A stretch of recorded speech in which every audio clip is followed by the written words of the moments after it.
নমস্কার বন্ধুরা, আমি জয়রাজ খেল গল্প পড়িয়ে তোমাদের স্বাগত জানাই। আগামীকাল কোচিতে ভারত এএফসি কোয়ালিফায়ার ম্যাচে মুখোমুখি হচ্ছে হংকংয়ের।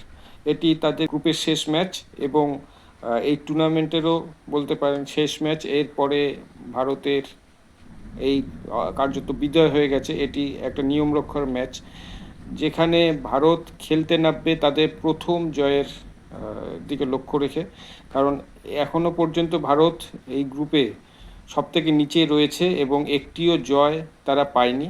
তো কার্যত খুবই খারাপ অবস্থা ভারতের।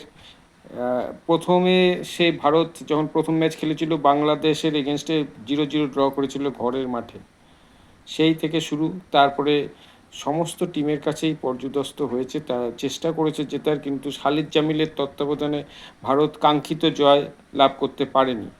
তো সেই কারণে খালিদ জামিলও তার প্রেস কনফারেন্সে জানিয়েছে যে কালকের ম্যাচটি নিয়ম রক্ষার ম্যাচ হলেও আমরা শেষ ম্যাচটি জিতে ফিরতে চাই।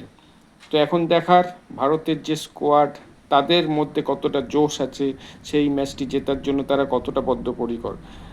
আগের খেলাগুলো যদি বলি, তাদের মধ্যে সেই জোশ বা সেই তাগিদ দেখা যায়নি, যেটা আমি আমার আগের ভিডিওতেও বলেছি।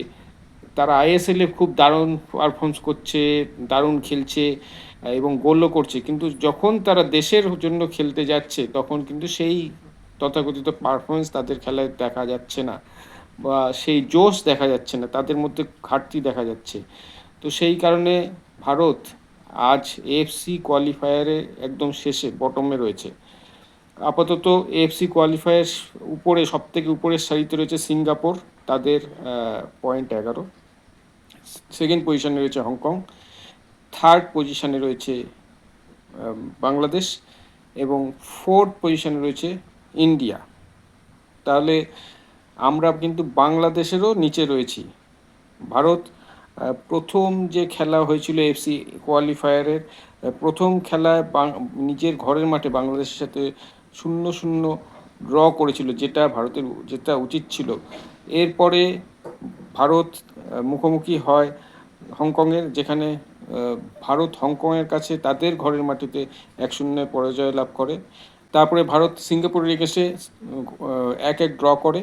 পরবর্তী সময়ে বাংলাদেশের এগেনস্টেও ভারত বাংলাদেশের ঘরের মাটিতে 1-0 পরাজয় লাভ করে। তার আগে সিঙ্গাপুরের কাছে ভারত হেরে যায় নিজের ঘরের মাটিতে 2-1।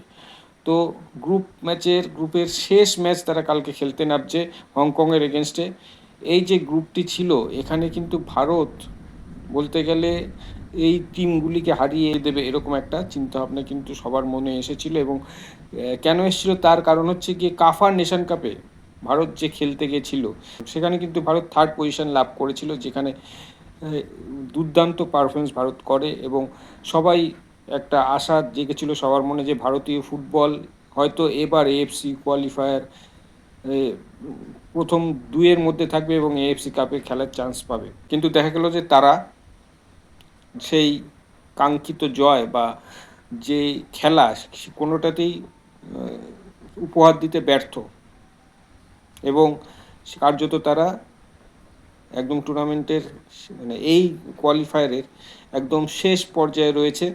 কালকে যদি জেতে তাহলে হয়তো খালিদ জামিল একটু মুখ রক্ষা হবে এবং আমাদের ফুটবল ফ্যানেদেরও একটা মুখ রক্ষা হবে। টিমে এবার নতুন সংযোজন, সুনীল ছেত্রীর জায়গায় রায়ান উইলিয়ামস, অস্ট্রেলিয়ার বংশোদ্ভূত, তাকে আমরা পাচ্ছি। হয়তো এবার গোলের খরা কাটতে পারে। বিশাল কাইত গোলে থাকবেন, সঙ্গে সন্দেশ জিঙ্গান, আনোয়ার আলী। আর গোল করার যে মেন কারিগর সুনীল ছেত্রী অবসর নিয়েছেন ইন্টারন্যাশনাল ফুটবল থেকে, তো সেই জন্য রায়ান উইলিয়ামসের উপরেই নির্ভরতা থাকবে। সঙ্গে থাকবে মনবীর সিং, ছাংতে, লিস্টন কোলাসো। তো এখন দেখার যে কে ভারতের হয়ে গোল করে। হংকং যথেষ্ট ভালো খেলেছে তাদের ঘরের মাটিতে, শেষ মুহূর্তের গোলে তারা জয় লাভ করেছিল ভারতের এগেনস্টে এবং তারা কিন্তু সিঙ্গাপুরের সাথে পরের রাউন্ডে অর্থাৎ মেন যে এএফসি কাপ খেলার যোগ্যতা অর্জন করেছে।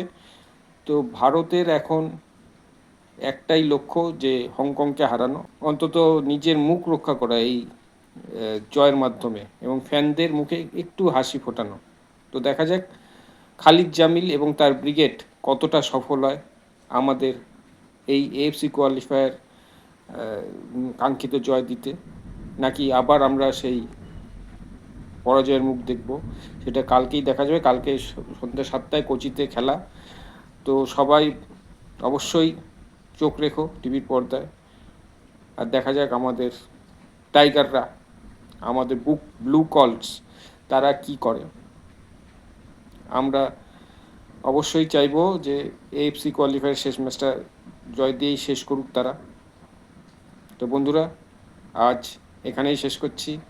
দেখা হচ্ছে পরের ভিডিওয়ে। তোমরা ভালো থেকো, সুস্থ থেকো, সঙ্গে থেকো, আর আমার এই ভিডিওটিকে অবশ্যই শেয়ার করো। যারা ফেসবুক থেকে দেখছো তারা আমার পেজটিকে লাইক করো, আর যারা ইউটিউব থেকে দেখছো তারা আমার পেজটিকে সাবস্ক্রাইব করো।